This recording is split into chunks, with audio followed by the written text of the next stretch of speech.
morning mga ka-landscape. May panibago kaming project na ginagawa ngayon. Yan. Ano siya? Bali puno siya na concrete. So lagyan namin yan ng mga parang bilog na, yun ang pinakadahon niya, na lagyan namin ng bromeliads. So bali ganyan, nagbubuhos pa lang kami ng pinakakatawan niya. Ayan, mga 12 feet ang taas. Mayroon siyang dahon na bilog, mga 7 or 6 na bilog ang ilalagay ko dyan sa area na yan, na gawin ko may sanga-sanga. So ayan po, bali mga 5 puno yan. Okay, update na lang ako na pagka mayroon na siyang forma. So ayan pala yung nabuo kong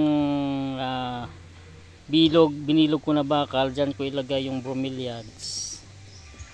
So ayan siya, oh.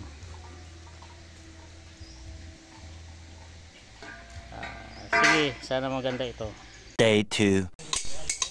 Morning mga ka-landscape. Ayan na po ang pinorma naming puno. Puno yan, mga concrete. Oh, bawiin na yan. Day 3. Hi, good morning mga ka-landscape. Ito po yung aming bagong project ngayon, kakaiba at medyo challenging. At kasi ngayon lang ako nakagawa rin ito. Isang puno siya na concrete na kinis kahoy ang aming ginawa. Tapos mayroon siyang mga round na bakal dyan. Yan ang tadirima namin ng mga halaman. So para hindi mahirapan yung nagdidilig, nagpo-provide na rin kami ng sarili niyang pangdidig para dyan sa bawat bilog na gagawin namin. Nalagyan namin ng bromeliads.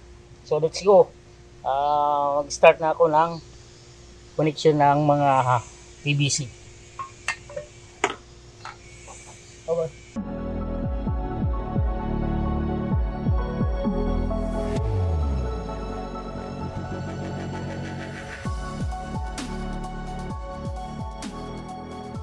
$2,000 years later. Hello, good morning mga ka-landscape. Ayan na, dumating ng aking mga bromeliads.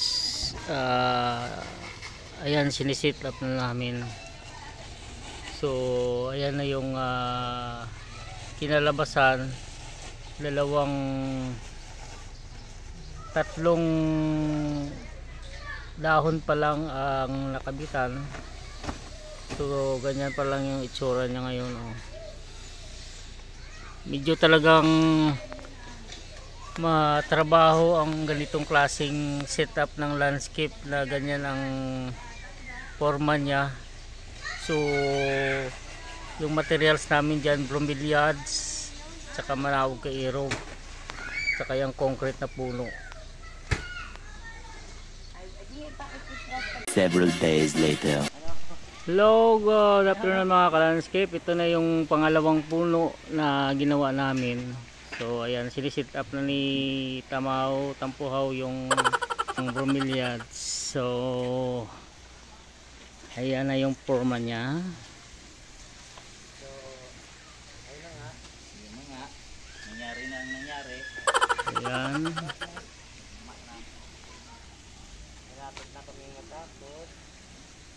Kasama niya si Ganggol di Punggol. 7:59 AM. Ayan na po yung tapos namin ginawang puno. Oh my God! Na concrete na may mga bromeliads. Nakatapos na kami ng 2 puno na yan. Wow!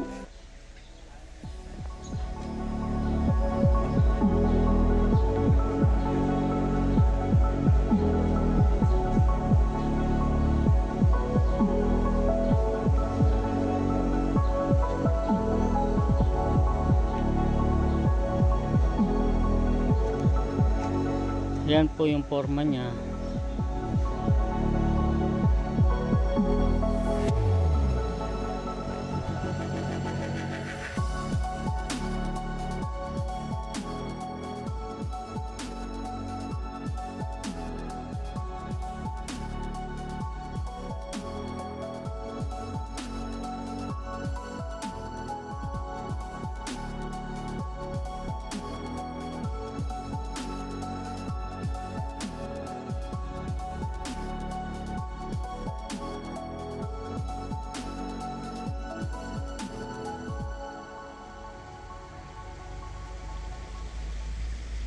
Yan na po yung dalawang puno namin na ginawa.